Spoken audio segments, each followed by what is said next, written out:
According to many healthcare professionals, most health disorders are caused by a toxic intestine. Why?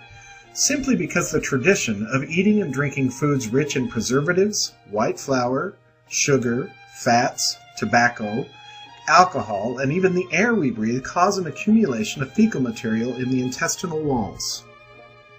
The colon is a very effective sewer system, but because of negligence and abuse, it turns into a dumpster. When it's clean and normal, we are happy.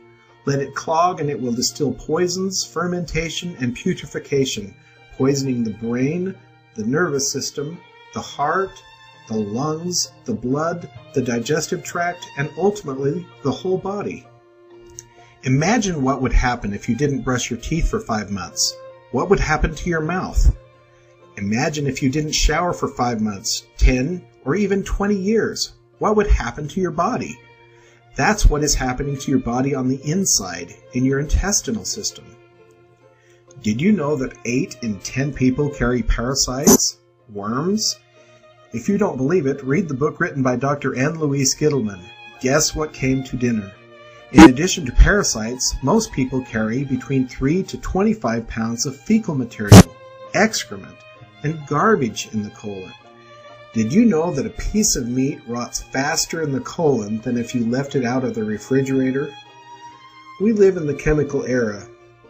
In this country, we eat more than 2,000 chemicals that are added to our food, like preservatives, pesticides, fertilizer, artificial coloring, and many other potentially harmful chemicals.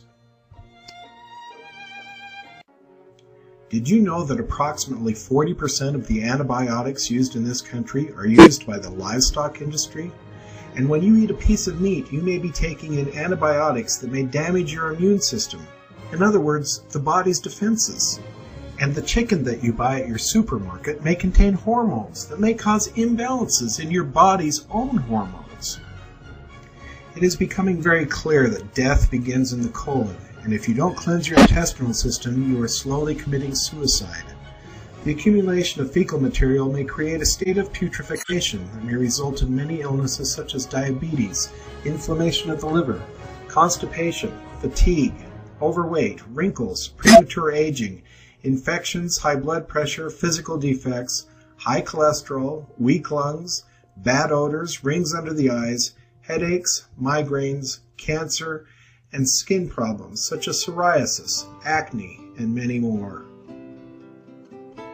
Last year, more than 150,000 people died of colon cancer in this country. Dr. John Christopher, international scientist and author of several books on nutrition, affirms that most illnesses are the result of toxins and deficiencies in the bodies. How many times we've heard correctly that we are what we eat. In reality, we're not only what we eat, but what we digest and eliminate. Remember, not all that goes in comes out. We need to remember that everything we eat must be digested and eliminated within 24 to 32 hours. According to the renowned Dr. Bernard Jensen, for every meal that we eat, we must eliminate that meal. If you have 3 meals a day and you only go to the bathroom once, 2 meals are still in your intestinal tract.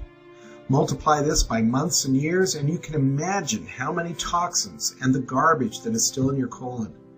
In a study that published in July of 1991, Dr. Mikosi, Associate Director of the Institute of Pathology in Washington, declared that chronic constipation causes an increased risk in breast cancer in women.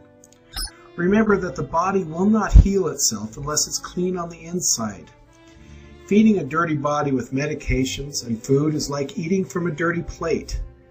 Dr. Becky Arians, a notorious colon specialist, said, "In my opinion, there is only one sickness, and that sickness is self-intoxication, the body poisoning itself. It's the garbage in our system that kills us. I am convinced that unless you cleanse your colon, you will never enjoy good health." We are like a car. You wouldn't buy a new car and never change the oil. Then why don't you change the oil in your body? We often take better care of our cars than our bodies. Remember, no matter how many times we wash our car on the outside, if we don't change the oil in the engine, it will be damaged. That's the way it is with our body. We take a shower every day.